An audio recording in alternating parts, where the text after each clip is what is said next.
But first up, it's time to check in with our featured athletes. And this week, our training pair of Eric Gatt and Sam Hanna, two very experienced trainers, are going to take us through a truly hardcore leg workout.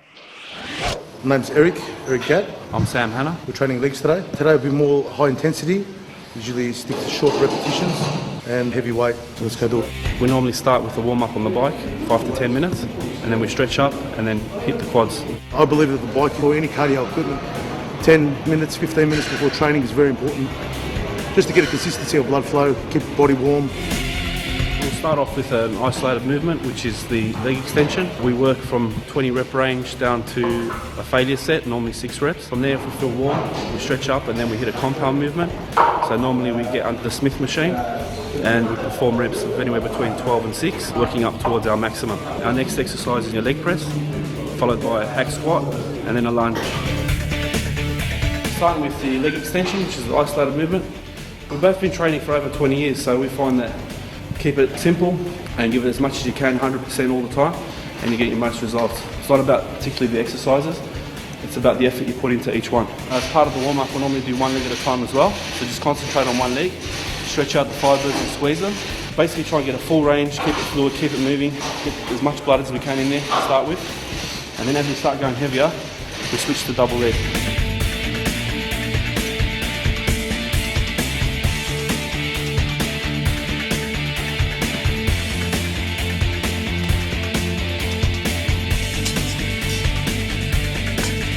Our workouts are never light.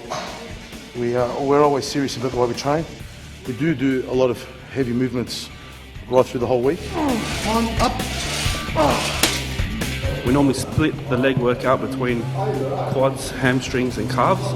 We incorporate a lot of compound movements so that we also stimulating the hamstring when we're doing the quad workout, and then we normally hit the hamstring on a separate day.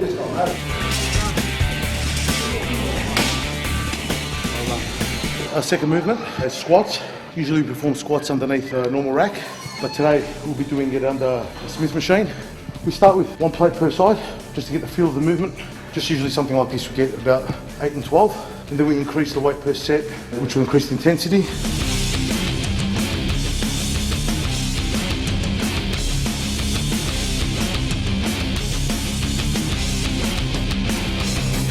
Yes, push, yes. Hamstrings were a weakness for Eric, so we decided to split the leg workout up so we can concentrate on maximum intensity on the hamstring and calves to bring his body up for proportion and balance.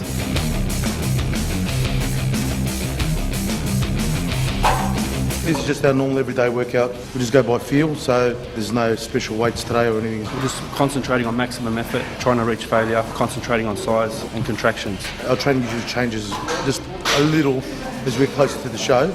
Probably a little bit less weight, same intensity and more reps.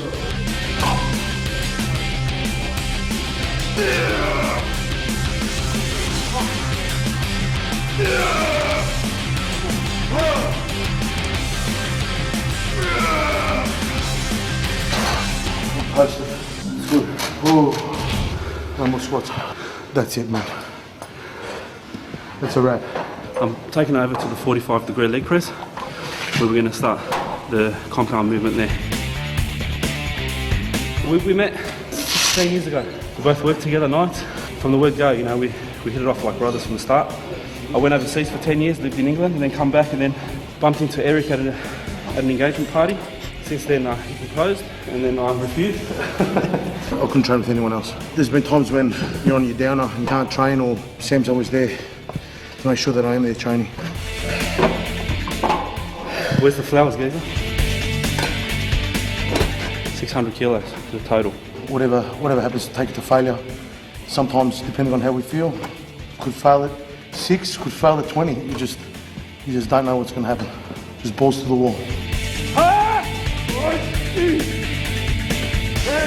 We normally do quad workouts 7 to 10 days apart, which allows enough time for recovery. So what we're doing here is stimulating the muscles and then allowing enough time for recovery and growth. And we found that 7 to 10 days works well for us. Other people might train legs twice a week, but we found that with this type of training, you need between 7 and 10 days rest before you can effectively hit the quads again.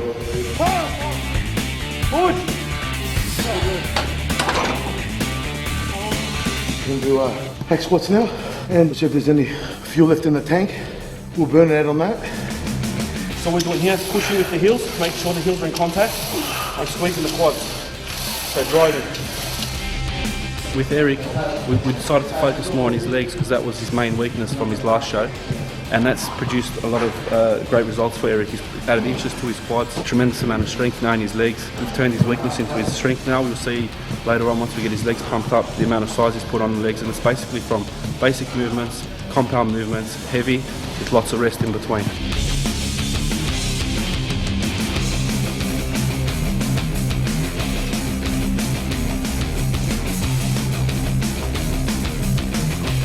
Slide, good, push. We don't do anything fancy. I think keeping it simple, going as heavy as possible, keeping the reps up, rest time short, we find we get a lot of change out of that. Nothing better than feeling strong. Push, push, push. Good. We like to finish up with this movement because it incorporates the whole leg. So we get a stretch in the glute, hamstring, and also accentuate the contraction in the quads throughout. So we take shorter steps, keep weight to the ground, chest up, shoulders back, and concentrating on the squeeze in the muscle. So the whole leg gets a workout from it.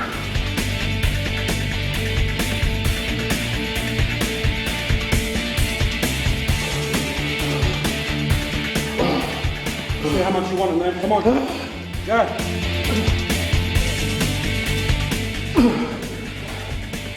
How much do you want?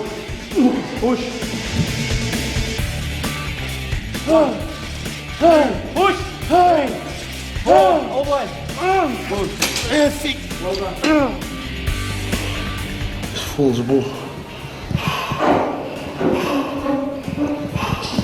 Can't even flex. That's it. Hope you like what we've done. That's the workout, man. Well done.